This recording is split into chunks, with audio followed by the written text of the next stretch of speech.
গণতান্ত্রিক ব্যবস্থায় যেতে গণমাধ্যমের স্বাধীনতা জরুরি বলে মন্তব্য করেছেন বিএনপির মহাসচিব মির্জা ফখরুল ইসলাম আলমগীর। দুপুরে রাজধানীর চীন মৈত্রী সম্মেলন কেন্দ্রে ব্রডকাস্ট জার্নালিস্ট সেন্টার বিজেসি আয়োজিত মিডিয়া সংস্কার প্রতিবেদনের পর্যালোচনা শীর্ষক সেমিনারে তিনি এই মন্তব্য করেন। বিস্তারিত মণ্ডল এনামের রিপোর্টে, আর ক্যামেরা ছিলেন আনসারুল ইসলাম।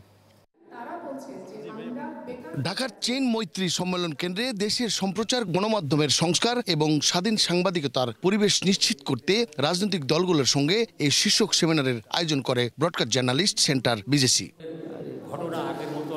এ সময় মির্জা ফখরুল বলেন, একটা ফ্যাসিবাদী ব্যবস্থা থেকে একটি গণতান্ত্রিক ব্যবস্থায় যেতে গণমাধ্যমের স্বাধীনতা জরুরি।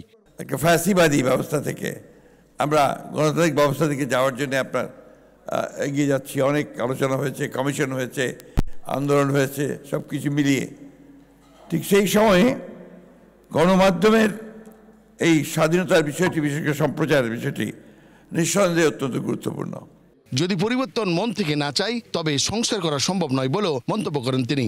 এই দেশ যা, এই দেশের কাঠামো যা, এই দেশের আমরা যারা সরকারে আছে বা সরকারে নেই, বিরোধী দলে আছি, যারা সাংবাদিক করছি, সব মিলিয়েই কিন্তু আমরা।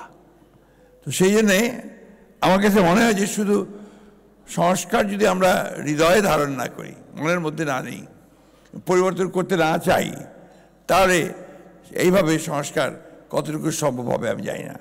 গণমাধ্যম ছাড়া দেশের গণতন্ত্র টিকে থাকতে পারে না। তাই সম্প্রচার আইনসহ সব ধরনের বিধিনিষেধ পর্যালোচনা করে সাংবাদিকদের স্বাধীনভাবে কাজ করার সুযোগ দিতে হবে বলেও জানান মির্জা ফখরুল ইসলাম আলমগীর। আমাদের কমিটমেন্ট খুব পরিষ্কার। আপনারা দেখেছেন যে আমরা 31 দফাতে খুব পরিষ্কার করে বলেছি যে আমরা একটা স্বাধীন গণমাধ্যম আমরা দেখতে চাই এবং সেটাকে তৈরি করতে চাই। মণ্ডলের নাম, এশিয়ান টেলিভিশন, ঢাকা।